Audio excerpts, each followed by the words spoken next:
from where you at. I came here for vengeance, watch your back. No need to defend, I'm on attack. Sorry they can't reply, but I guarantee they had a blast. Pop, pop, pop, pop, I be on the next only, yeah, I am fresh to death. Welcome back to the Long Haul Mentality. I am your host as always, Nick, and this week I have my friend Meg with me. How are you? Hi, I'm good. How are you doing? I'm good. I half expected your last name to be Scooby just because you have Scooby Health as your name on Instagram. And I was like, no, that's not right. I've gotten that for years. Like I'm everybody sure. thought that was my last name. So. Scooby Health or just Scooby? Yeah. Where did that come from? Oh, I work for Scooby Health. So okay. It's just so the name of the company is Scooby. Yeah. Okay. Yeah. Gotcha. So. And what is that company specifically for? Like, what do they do? Oh yeah, we work, just general nutrition coaching, but we do a lot of like functional health now. Right. So I wouldn't say like we're any type of like big like competitive bodybuilding coaching service, but I'm definitely one of the coaches who does more of that style. But I've gotten into more of the functional health realm in the past like 2 years or so, and I find more enjoyment in that, honestly, sometimes. Yeah. But I'm sure it's probably more rewarding and probably not as much of a pain in the ass. Like, because the hardest part about working with competitors is just dealing with the stress of being like, are they ready? Am I going to peak them well? Yeah. You know what I mean? Like, yeah, definitely. But then the functional health side, you're dealing with menopausal women and people without periods freaking out. So yeah, I don't know. I feel like we're always somewhat of like a therapist. Yeah. So yeah, it's the name of the game, I think. Yes, it is for sure. It's interesting how many bodybuilding coaches have like really started to dip their toes into the functional health space, and I think it's great. I think it's a good place for us to know more stuff about, because the better our bodies can be, the better we can be as bodybuilders. But with you living in that space and also being a competitive athlete yourself, do you feel like sometimes as a bodybuilding coach, they might go a little too far down the rabbit hole with functional health? Sometimes. Like, do you mean like in their coaching style for sure. like I feel like people who might invest heavily into the functional side of things might not be willing to push somebody the way they need to be, right? That was kind of my focus there. Yeah, I could see that for sure. Or they lean on certain things. Like I know last year, like the big thing was like the GLPs and stuff coming into bodybuilding coaching, which I'm not against. I mean, I use them myself. But I can definitely see that being an issue, not wanting to push somebody to the depths that you have to get stage lean. But I think now that people are more aware of like how this actually impacts physiology, especially for female competitors, and they bring the functional health side into it post-show, that's where it really helps to elevate the athlete. I love that you touched on that, because that's definitely so important. It's like, look, especially as a bodybuilding coach, we want to make sure that you keep somebody healthy, but we also have to understand, like, you're gonna have to push sometimes. Yeah. It's being able to get them out of that, not just dig them into a hole and just kind of have them stuck there. Right. But I mean, that's something that's huge to me. I mean, knowing about all of the physiology around it, it does like make me a little squeamish, because like, I'm on the Olympia stage, so I have to, push to certain extents that other female athletes don't. I'm in a more muscular division. And with that comes some risks, and that definitely, it can stress me out sometimes. And that's why, next year, unless I place top 3 at the Olympia, this is what I told myself. If I don't place top 3 and get, already qualified for 2027, I'm taking 2027 off of competing. And that's just because I do value my health and my longevity in the sport. And I think a lot of female competitors, you just see them compete and compete and compete. And that's not how you're going to progress as a female, for sure. So that's where Yeah. my head's at. To be honest with you, I think more people, male or female, need to do that. And I've had this conversation more often with way more people recently. And like the last conversation I had was with Hunter. You know, Hunter's been gone for the last year and a half from the stage, or year, or whatever it was. Yeah. Right. And like now he's in the best place possible. And I think especially for people like yourself or Hunter or whoever we're talking about that is at your level, meaning I can be competitive at the Olympia. There's so much pressure to compete every year because especially from a standpoint of like making money and whatnot. Like I was talking to Hunter about it, and it's like people immediately forget that he exists. Yeah. And it's like, man, we're talking about someone who's been as high as 4th. And then same for yourself. Like say you did come 3rd and then you took a year off, people would immediately forget that you did it because it's all about what's right in front of us, you know? Exactly. Yeah. So you started in a lower division, right? I did. How did you get into this? Where did you start out when you started competing? Yeah, so I originally just danced my whole life. I was in ballet until I was like 18, 19. Yeah, I was a little skinny thing. I was a little twig. I think the lowest I weighed was 110, and now I'm 230. So no way. It's quite literally double what you were before. It's nuts. But obviously during that time, I did struggle with an eating disorder. I'm very open about that. It's something I even, struggled with in bodybuilding. It's not until recently I've been feeling very on like a straight and narrow with it. But yeah, I transferred home from the school. I went to UNCSA, so the North Carolina School of the Arts, transferred home, and then I turned into like a cardio bunny because I didn't know what to do in the gym with weights. Sorry. And, I wanted to do bikini. I thought I could do bikini, but I have always had super wide clavicles. So my coach at the time, which was Jason Theobald, my boss, he was like, let's just do figure. Let's just go into figure. And I was like, okay. And I did really well. I mean, like I placed 1st in my first show. My first experience at nationals, I got 5th. I took a year off, came back, won my pro card in 2018 in figure. And then I took, I think, 2 years off, went to the Tampa Pro 2020 and got my ass completely handed to me. I got 16th place, the dreaded 16. And I was like, fuck this. Bodybuilding sucks. I'm over it. Like, it was terrible. And yeah, it left a really sour taste in my mouth. So before we go further first, scrolling back a little bit, you said you were cardio bunny, around 110 pounds, that kind of thing. Once you finally got on stage as a figure competitor, what was your weight around there? I would say, I think I was like 130. Okay. 130-ish for my first season. Tampa Pro 2020, I remember I stepped on stage at 160. Okay. And then I mean, that's a pretty fast gain, Just kept gaining, yeah. Yeah.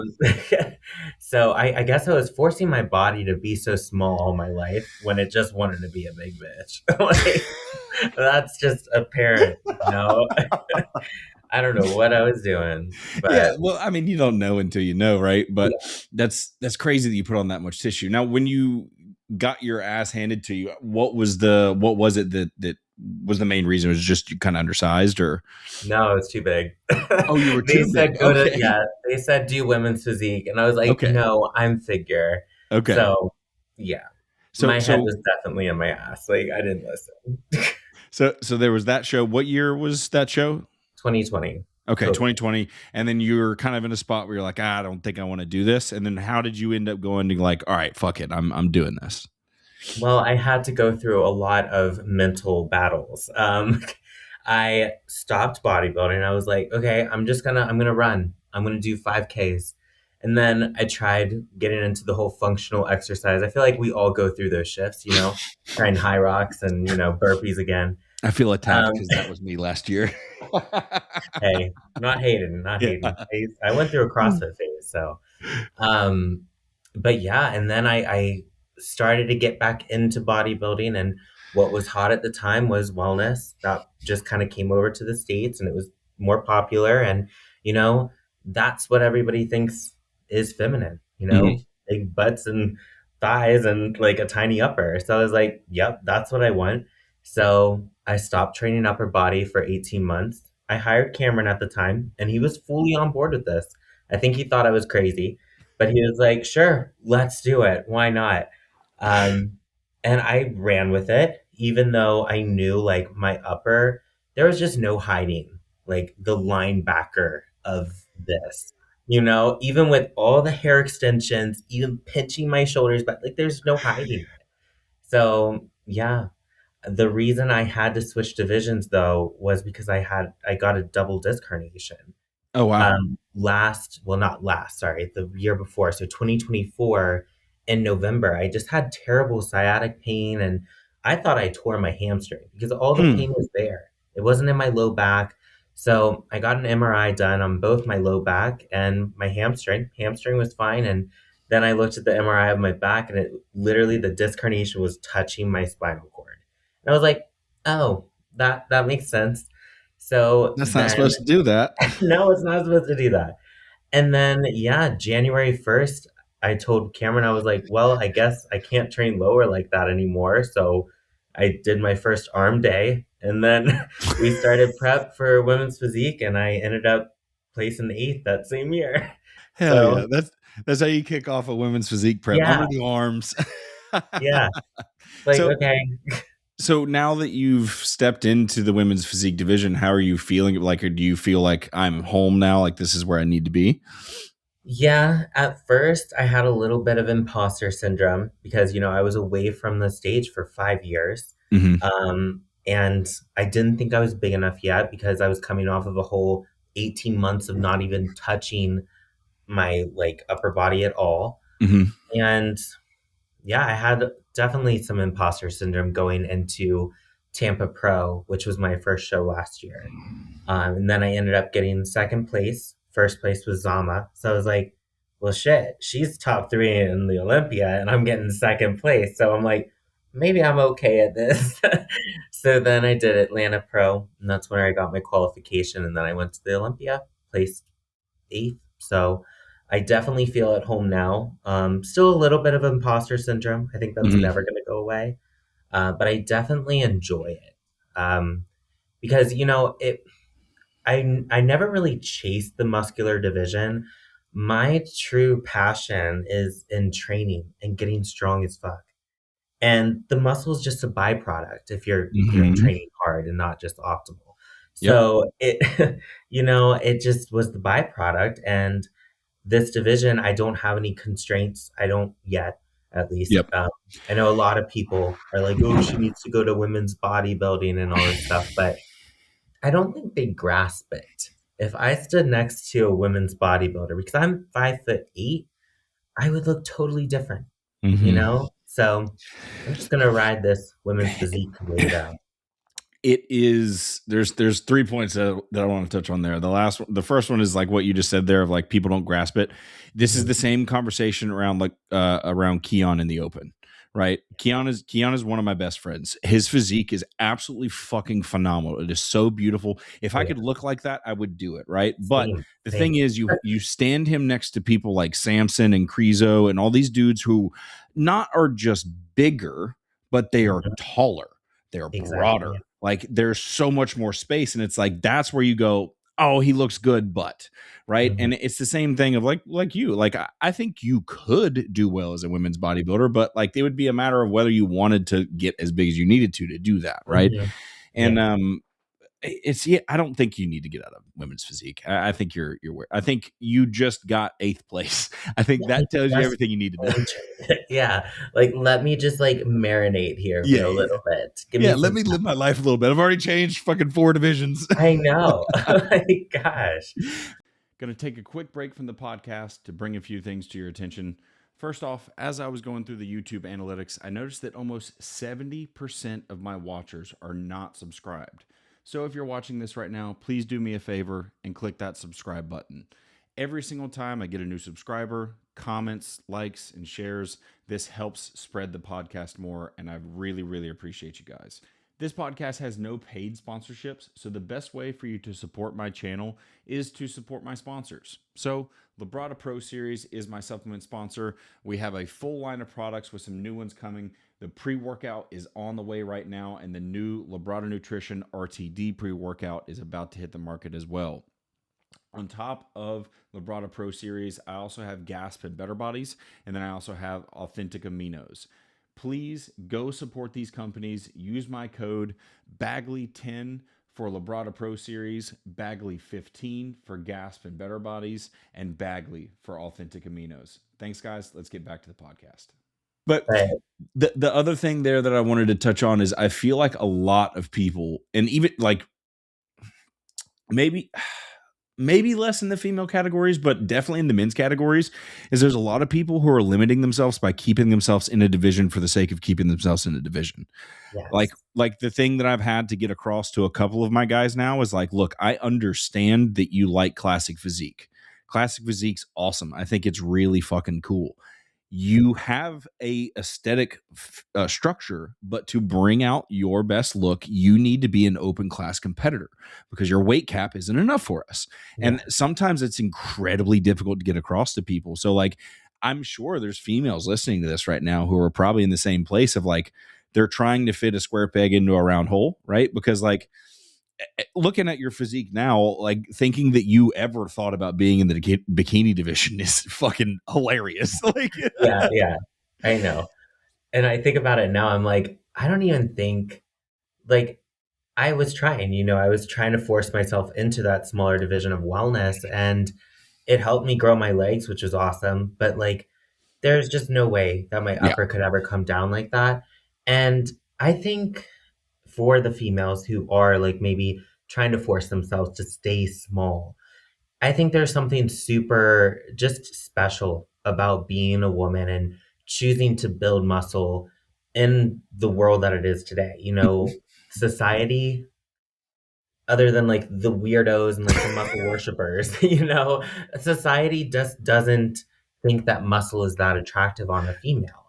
And, the societal norm is the smaller division. Yeah. And I think that's where people are getting caught up is the social media bodybuilding world right now. Yeah.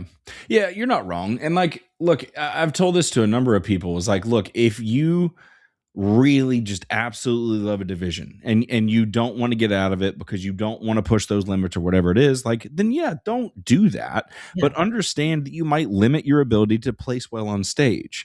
If you're doing it because you enjoy it, then fuck yeah, let's roll. But if you're sitting here telling me that like, I want to turn pro or I want to go to the Olympia, but you're a women's physique competitor trying to fit into bikini, like we got a problem. Like it's not going to work. You know what I mean? So it's definitely, it's definitely one of those things of like, you got to balance both. Like, what do you like to look like? And then what are you willing to do? Right. Yeah. So off the back of that conversation, do you have a lot of girls who are coming to you and talking to you about like transferring to different divisions and going up to the bigger categories? I surprisingly have not gotten a lot of bigger division women, like women's physique, women's bodybuilding. I work with a lot of bikini and figure, which is totally cool with me. I love it. I mean, any woman who just wants to gain a little bit of strength, I'm all for. Yeah. But one thing I'm seeing in these females who either they want to stay in that smaller division, but then they don't change their training for that. You see a lot of last year and the year before it was big, like women's physique girls going down to wellness because they have those stacked legs, but then they tried to keep in upper body training. It's like, you can't do that. And then there's some wellness girls who can't even train their quads. It's all kickbacks and, hip thrusts and stuff. Like, that would bore the shit out of me. Like, that's why I love being in women's physique, because I can train chest like hard. I can train everything.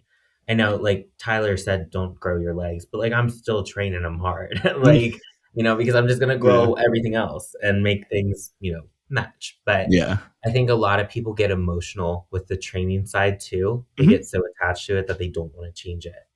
Right. And, it's one of those things that like, I feel like what got you into it to enjoy it is what a lot of people have a hard time letting go, right? Yeah. And like I'm sure a lot of those girls who are in those positions of like they don't want to change their training, it's like it's just what they enjoy. But then it's like, okay, change your expectations, right? And don't get upset when you don't get the result you were looking for, because you are trying to, again, fit a square peg into a round hole.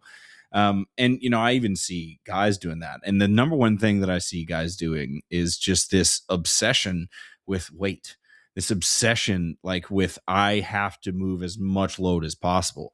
And I think you would agree, like strong is great. We want to get strong, but we want to get strong within limits. We want to get strong within certain constraints. That doesn't mean strength at all cost, right? Because we know where that ends up. Like there is no other end to strength at all costs other than getting hurt. Just like if there was somebody who was trying to do all the volume in the world, right? Like if they were trying to do absolutely as much as possible, there is one end to that. It might not be tomorrow. It might be 6 years from now, but you're going to end up hurt. How bad it is going to depend on your body. You know, would you kind of agree with that thought process when you talk about strength? Yeah, definitely. And I mean, at the end of the day, I've seen some very strong powerlifters with really small legs. Like, that's all I'm going to say. It's like, if your legs aren't growing or a body part isn't growing by trying to push the maximal load, don't you think you might have to change some things for this to respond? But people are hard-headed. And like, I was that way too, because that's what really drove me in the gym was like, wow, like I can be really strong. Like I can lift all the weight and all this stuff. But moving the load intentionally with like a purpose is what is bodybuilding. You know, of course, sure, there's the outliers like Ronnie Coleman and freaking Branch Warren who can like train like that. And, you know, some people can. I definitely think a lot of females, especially like clients, I have them send in training footage, right? Yeah. And 9 times out of 10, I watch their clips and I'm like, yeah, you can go up in weight and you can definitely add like 5 to 10 more reps. Like, like they just give up very easily once it gets hard. 100%. But I mean, I do see it too. It's like, it's one end of the spectrum or the other. There's no like in between. It's either they lift like really strong and get injured, or they try to optimize everything a little bit too much. Right. And they never lift heavy enough to grow. So. Right. And the thing is like, if we, again, we talked about Ronnie and Branch, but like those guys aside and like a few specimens aside, if you look at someone who has that focus when they go to the gym, right? Typically, they're going to have some big gaps in their physique.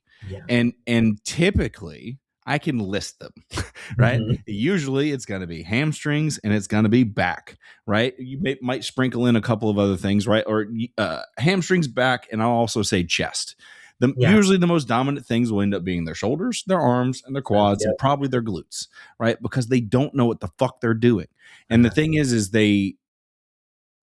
they'll, instead of understanding that like maybe I train my arms different than I train my chest, maybe I train my quads different than I train my hamstrings, they just go, everything needs to be as strong as fucking possible. Let's put as much weight on the bar as they can. And it's like, that's not working. It doesn't make sense. Yeah, it's hard. I mean, it's hard to get through our thick skulls sometimes for sure. But I mean, I had to learn that the hard way too. Like with my arms, like that's a part, like every single show last year, Tyler was like, arms, back density.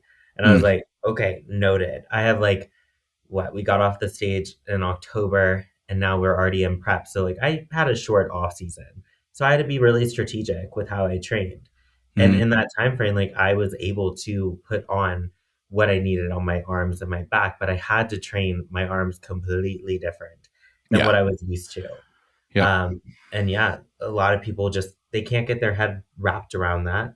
They are just glued to like one thing and that's it. The interesting thing that has come up has been this whole like crowd of people who are adamant that training like 3, 4, 5, 6 reps is a good idea for bodybuilding. And look, I am totally well aware that we can build strength or build muscle at those rep ranges. I get it. We can build muscle in a lot of places, right? But the problem is that most people who try to go for a 4-rep hypertrophy set are not using the muscle that they're supposed to be fucking using. They're using anything but that muscle, because more than likely they're not strong enough in that area to need that. You know what I mean? And then for someone like yourself, like as strong as I know you to be, if I told you, hey, go do a set of 4, you're gonna be like, I'm gonna hurt myself. What are you talking about? It's very weird. Like I couldn't imagine doing like a 4-rep PR on my bicep curl. Like that's wild. No. But if anything, they're just frying their CNS more than the actual muscle. Yeah. So I mean, I've definitely I don't know what's wrong with my head when I like train, but like I either get 9 reps or 11 reps. Like there's like I don't know what it is. Like I think I do 10 or I think I do 12, but then I have to count it back. But I've gotten myself better at being okay with going on the lower side of reps. Because there was a point in time where I did the whole 15 reps, 12 reps, 10 reps, 8 reps, drop set, like on every single thing I did. I feel like we all went through that phase. And then now I'd say my working sets are always 8 to 15, sometimes 15 plus, depending on what I'm doing. But like there will be times where I do like 6 to 8 reps. But that 8th rep is like a grinder. It's not like I'm trying to bury myself and only get like 6 reps. Like I'm going to push it to 8.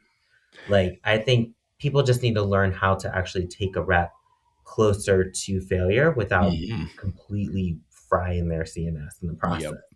I've been trying for a long time to find the best way to help people approach their sets, and because sometimes it's different. Like if I'm just writing like do a set of 8 to 12, like you're gonna have kind of 2 sets of people. You're gonna have the one person who does 3 sets of 12 and it was like kind of a breeze, but they're thinking they trained as hard as they possibly could, and then you're gonna have the person who like every set is a set of 8, right? And all they're doing is just trying to push as much weight as possible. So what I always tell people is like, if I give you a set of 8 to 12, 12 is the goal, right? 8 is your buffer. So on my first set, do your warm-ups, right? And then all right, I'm going to pick this weight for this exercise on set 1. And my goal is to try and hit failure around 12. If I hit failure around 12, I bet I can probably use that weight again for 8, right? So I don't have to go down. I can keep that. But then once I get to that 8, like if that's where I'm at, I'm probably going to drop the weight a little bit so I can stay in that range for the next one. And then if I do manage to get 12 pretty easy on the first set and then 12 as a grinder on the second set, cool. I know next week I'm going to go up, but I'm not going to go up so much that I can't get 8 the next week. And that's the easiest way to run through that. And you can apply that to any rep range. And, I agree with you. Like I live in my clients, like most of my people work in that 8 to 15 range. I like higher reps for like arms and legs. Like to me, appendages just respond to really high volume. Yeah. For the most part, for sure. And I see that too with that whole like 8 to 12 kind of thing when I program it. And another thing I see is like people, they take so long warming up to get to their working sets. I've noticed that. And I used to be like that. And I was thinking that the other day on the leg press, because now my working sets are, I had 9 plates and a quarter on each side. And at the beginning of my career or whatever, I would do like 2 plates per side, 3 plates per side, 4 plates per side, and like slowly work up. And I feel like it's part of maturing as an athlete is knowing your strength and kind of skipping a couple plates. Like I feel like people just like, I don't know, they pussyfoot around and they're like doing like 0.5 increases. And I'm like, what are you doing? It's interesting because so many people want to use our RIR and don't even know what the fuck full failure is to begin with. No, they don't. They do not. I don't even think I do sometimes because like I can be training alone and like I'll hit like that 9th rep and it's a grinder. I'm like, oh yeah, I hit true failure there. And then I'll have my husband come over and spot me. He doesn't even touch the bar. And I get like 10 or 11. I'm like, okay, no, I'm just a bitch. And like, RIR is a perception too, right? Like how many times have you woken up and just been like completely you dog shit tired, and you go try to go to the gym and everything is heavy as shit, and like everything feels like it's zero RIR, and then you Yeah. watch videos back and you're like, no, I'm kind of trained like a bitch today. So like Yeah. I think RIR can be a useful tool, Hmm. but I think people are putting way too much value into it, and it's Yeah. like, if I see one more person talk about, oh, I cut my tricep extension set because I hit zero RIR, it's like, dude, man, I promise your triceps aren't going to explode if you get a little extra. You know, if you the joke I always make to my clients is put a little dick in it. You know, like put Yeah. some Yeah. effort behind your set. You know, Yeah. Seriously, I think that is really hard. Like, I mean, I try my best to like keep my form picture perfect throughout the Mhm. set. But like there is some wiggle room where there may be a little wonkiness towards the end, but it's not enough to take the tension off of the primary muscle. Right? But I feel like a lot of people hold themselves back because a lot of females because they don't want to make noise when they're training. They don't want to like get the lines in their face because they're training too hard. And I'm like, that's why they have Botox, honey. Like, just let's train hard.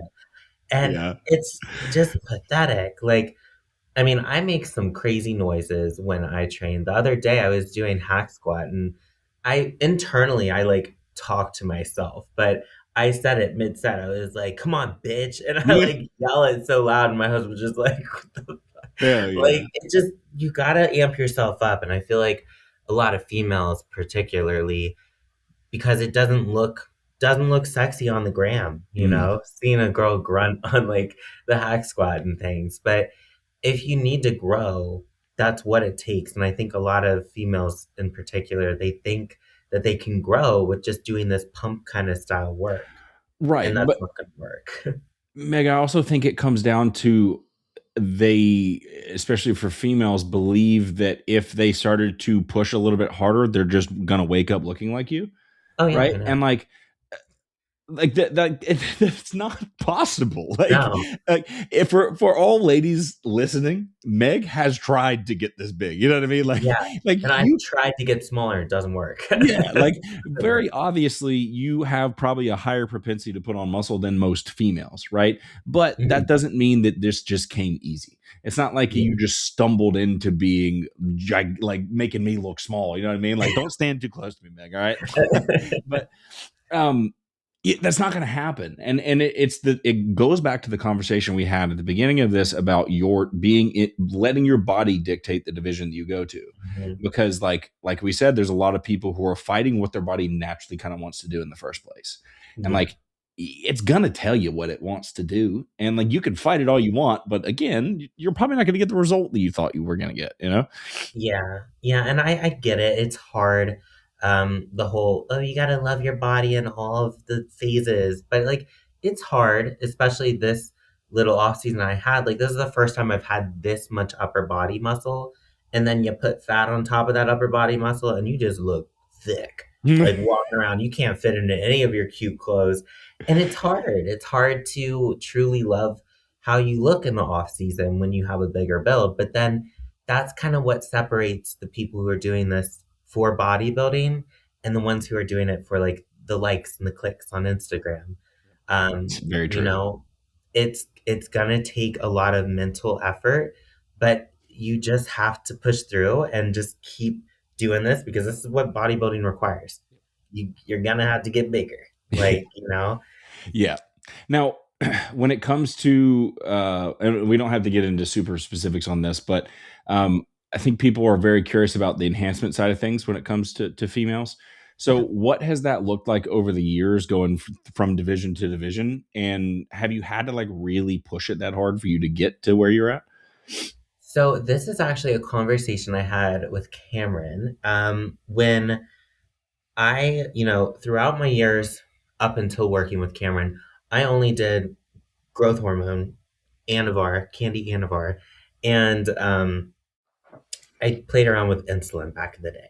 Hmm. And that was all I used. That's it. And maybe like some MK677 Osterine, like all that BS. But Yeah. yeah, I wasn't very well, I guess, educated on the side of that.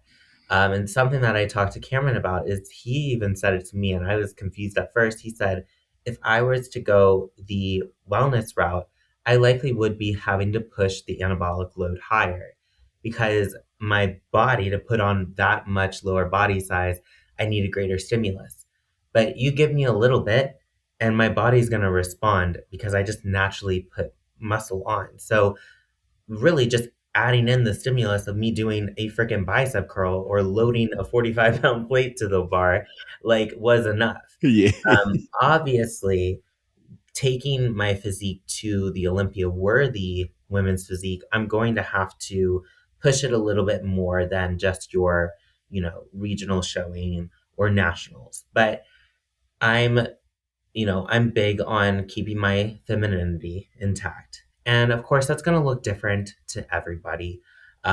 People just saying I have muscle on my body, that's not feminine. Or the fact that my voice is a little bit lower than your typical girl, that's not feminine. But I think at the end of the day, femininity is rooted in how you personally feel, and how you carry yourself as a female. Um, but I'm not sitting here blindly and just, pumping my body full of tren either. Like I'm not being smart about this, I got a life to live outside of Yeah. bodybuilding. Yeah.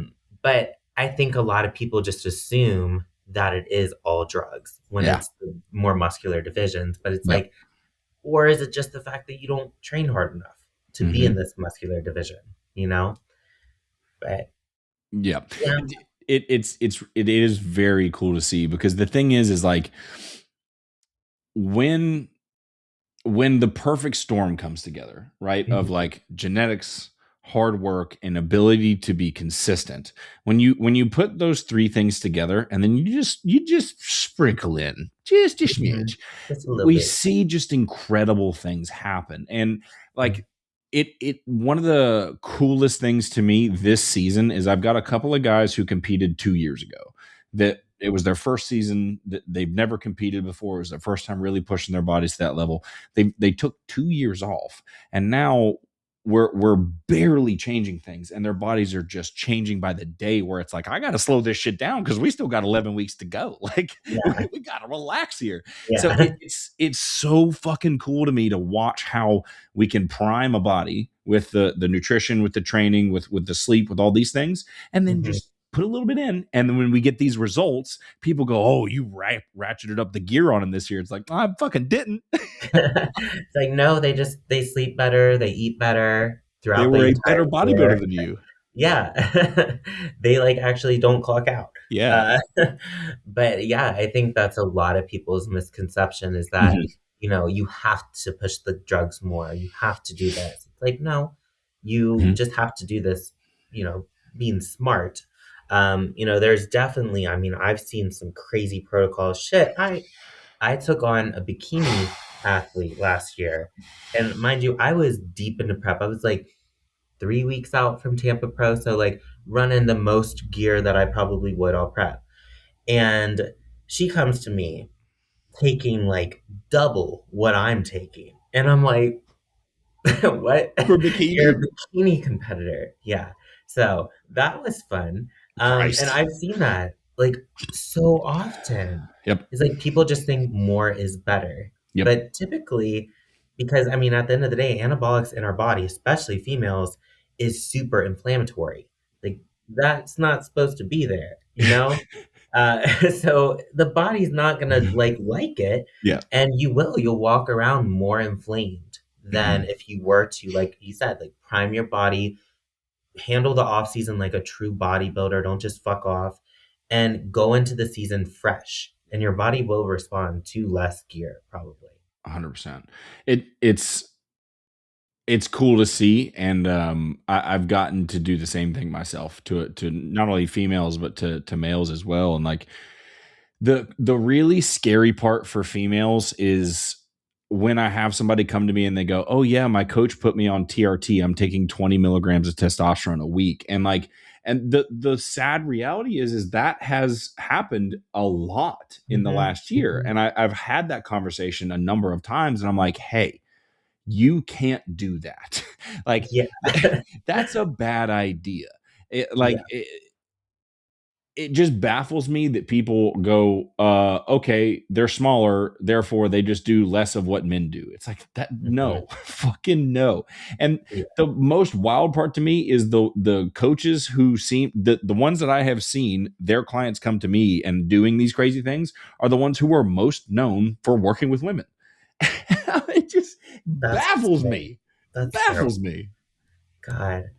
And I mean, I get it. Like I work with a male coach. You know, a Mhm. lot of females do work with male coaches because they like the authority of it. They don't like listening to other females. I get it.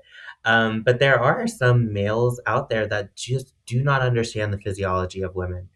And they just pump them up full of like mini men cycles. Mhm. Like I had this one girl, she didn't want to take Anavar with her last coach. So he was like, oh, just do 25 milligrams of TRT then. And I'm like, what?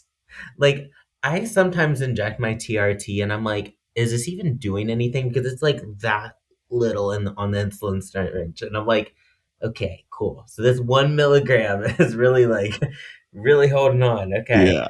But yeah, like, even you see it though in HRT clinics too, who they're just not well versed in the research, Oh, and they just think that TRT for women is also, oh, it should start at like 20 milligrams. well, I had the most recent thing that I had is I had a male client come to me who had a prescription for T3 at 50 micrograms. And then on top of that, he was in a prep. He was 9 weeks out from Battle of Texas. His coach had him on another 12.5. So 62.5 micrograms of T3. And I was like, Bubba, this is why you don't look good. This is why Yeah, your body is fighting you and you don't look like you have muscle. I took him off of it, and fucking 8 weeks later, he looks like he could step on a national level stage. It's crazy. seriously. And it's just people thinking more is better always.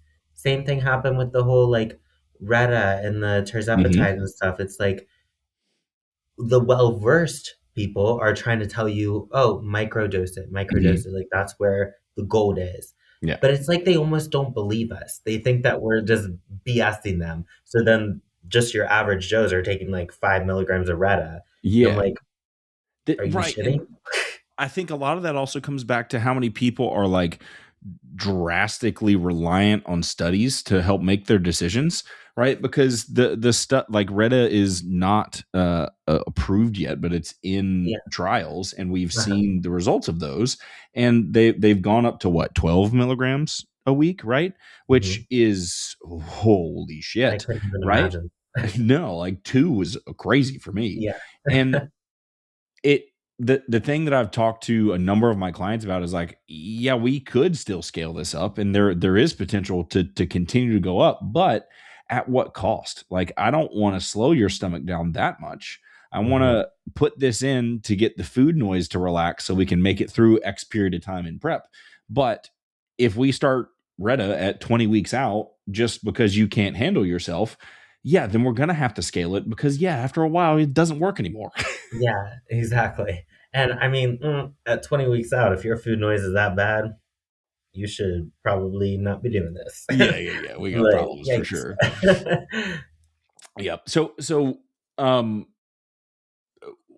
when it comes to like the more muscular divisions and stuff, and the landscape of that world right now, Mm. do you, I know you said you didn't have a lot of girls reaching out to you on that side of things. Do you think that like it's a matter of so many of them are still trying to fit themselves into other categories, or do you think it's just that girls kind of just don't want to be at that level anymore? You know, I think it just goes back to what is socially acceptable. At the end of the day, it's still, the more muscular female divisions, they're niche. They're not socially digestible by many, other than, like I said, like the muscle worshippers or that random Indian guy on my DMs. Um, so they just naturally, they don't draw the same mainstream audience as Yeah. bikini or wellness or figure even. Um, and I think we're seeing it a lot with like the shows showing that Mhm. too. Like, I know there was a big GoFundMe for women's bodybuilding recently, which I thought was amazing, and they were able to get back the Tampa Pro or sorry, women's bodybuilding in the Tampa Pro. Nice. But like a lot of them removed it. Like I think the Chicago Pro had to drop it. And then like at the end of the day, like shows are businesses. Yeah. promoters have to put money behind what sells. Yeah. And it's hard for the more muscular divisions to sell for the mainstream audience, for sure. It is really sad to see because I do love it. It's cool. Like Yeah. I mean, any of these divisions where somebody's taking themselves to the furthest level of it is fucking awesome. Like anybody pushing towards that stuff. So it is sad that it is kind of going that direction, but like I can also understand it because like it is going to be it's just like men's open. It's like there's more guys who do want to be that big, but Yeah. the reality of how many can get that big is kind of the limitation, right? Like I think if we asked anybody who was thinking about getting on stage if they wanted to be Mr. Olympia open, like if I could snap their fingers and give it to them, they'd probably be like, yeah, I'd be that big. Right. But like you probably don't see that quite as much with females, you know, and Yeah. but I do love to see that like there's people who are trying to continue to back it and continue to keep it alive and that sort of thing. And I think that's why this is an important conversation for us to have, you know? Yeah, because I honestly think one thing holding the more muscular divisions back is visibility. Mhm. Because you don't really see, I mean, you're seeing some here and there, myself, definitely a couple others too, women's physique and women's bodybuilders showing up on Instagram, showing the process, showing their training, but it's not as much as like your bikini athletes or Mhm. wellness or figure.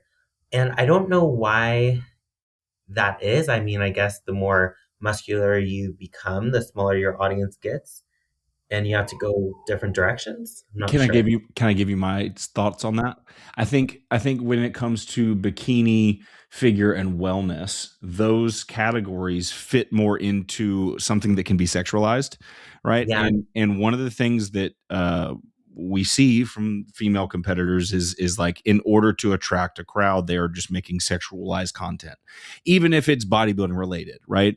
And then because your audience is more limited and you talked about like it's kind of limited to a certain category of human, that becomes a little bit different. So I think you're 100% right with like the visual of like the y'all aren't in front of people quite as much, but I mhm, think the thing there is like if people heard you talk more, if people heard all of these girls talk more, because like to be honest, like I've never heard Miss Olympia, the bodybuilding Miss Olympia ever speak.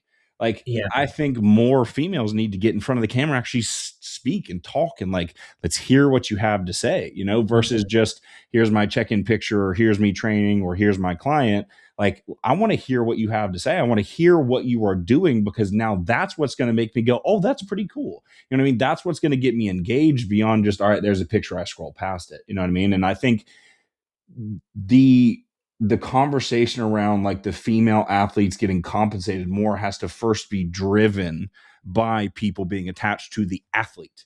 And then the way people get attached to the athlete is by knowing your personality.